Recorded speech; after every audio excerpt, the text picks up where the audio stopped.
Everyone knows Faendal of Riverwood to be a law-abiding citizen and generally somber character of Skyrim. But if you dig a little deeper, you might realize there could be a darker side to this seemingly happy elf. Whenever going into battle with Faendal by your side, you may hear words uttered that you would not expect from an elf with such a gentle soul. These sayings include, "I'll see you in pieces," or "This is the part where you fall down and bleed to death." You might wonder where this internal fire and lust for violence may come from, so let's dive in. Faendal will not take part in the killing of Hold guards or Imperial legionnaires, and will often join them in the fight to destroy the Dragonborn if they provoke them. But he has no such love for the Thalmor. Faendal will happily join the Dragonborn in the annihilation of any and all Thalmor that they encounter, be that in the way of Thalmor patrols or just Thalmor in general. This begs the question to be asked, why is this his line of distinction? Well, if you read the letter from Sven to Camilla from Faendal's point of view, then you might notice that Sven claims that Faendal has ties to the Aldmeri Dominion, or the Thalmor. But this line of reasoning just doesn't hold up. Faendal is an elf, this is true, but he is a Bosmer. He is also perfectly okay with being in love with a human woman, Camilla. This goes against the Dominion's view of elven supremacy and shows that Faendal is already at odds with the views of the Dominion. But love for a woman in most cases would not be the cause for such a great hate. So we need to go back further in time to when the animosity really began with Faendal and the Dominion.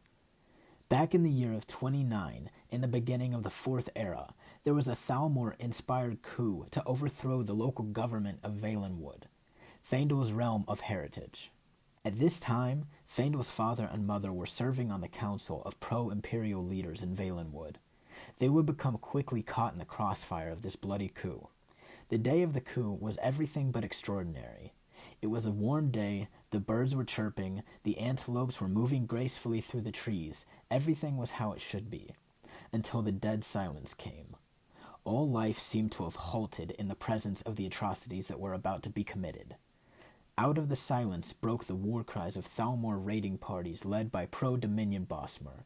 These Bosmer traders, combined with the might of the Thalmor Justicars, made quick work of the pro-Empire leading families and their soldiers. The last house to be raided was Faendal's father and mother's. At the time of the raids, Faendal's mother was still pregnant with the seasoned archer that we all know and love. But then, through the front door, busted in one of his father's soldiers, clamoring that the Dominion raiding party was quick on his heels. Quickly, his father and the soldiers started putting every heavy thing that they could find in front of the door to give the impending attackers a moment of pause.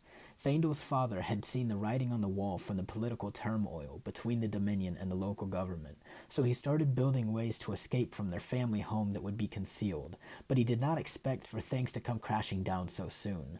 With a longing kiss goodbye, he sent his pregnant wife through the unfinished escape tunnel behind a cupboard. Then came pounding on the front door and screams from the raiding party that none would leave this place alive. In haste, Faendal's father pushed the cupboard against the wall and lunged back to the door. Intense fighting ensued in the aftermath of the door being broken down, but Faendal's mother had to work fast. She had no tools that would help her, so she had to dig with her hands and fingernails through the last foot of dirt. As she was frantically digging, thoughts of her unborn child's safety arose, but she had to keep on the task at hand. Finally, after what had seemed a lifetime, light began to break through the darkness. The dirt crumbled and opened a hole just large enough for her to escape through. She moved swiftly but frantically through the woods to make her way to an orc family that lived on the outskirts of their town that she knew she could count on in her time of dire need. They sent her away quickly in a small boat with her teenage son to guide her and aid her. They moved quietly up the coast for what seemed like years, docking only to find necessities, and then quickly returning to the water. They finally arrived at the border of Cyrodiil and Hammerfell by following the river into the interior. But Faendal's mother knew that one realm away was not enough, so she set out on foot to trek the rest of the way until she could feel safe for her son.